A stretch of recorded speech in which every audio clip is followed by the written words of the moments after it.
Je défends une défense européenne. Pourquoi? Parce qu'on voit qu'on a d'énormes problèmes en Afrique. On l'a vu sur le Mali, on l'a vu en République centrafricaine.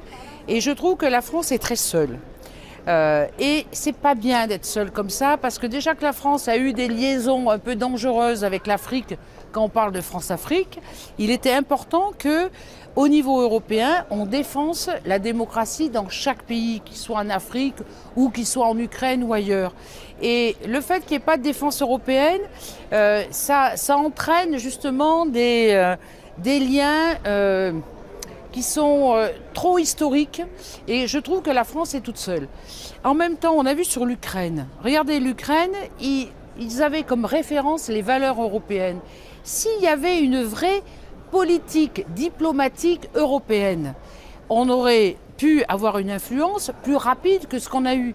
Quand on a vu intervenir 3 ministres des Affaires étrangères, qu'ils soient français avec M. Fabius, qu'ils soient polonais ou allemands, moi je voudrais que l'Europe soit plus politique. Et pour être plus politique, elle a besoin d'une défense européenne. Regardez, quand on regarde le coût, on a 225 milliards qui sont dépensés pour toutes les armées qui sont dans les 28 États membres. Pourquoi on ne fait pas une vraie défense européenne et avec des interventions dans les différents pays où les gens sont en demande d'une défense européenne pour défendre la démocratie?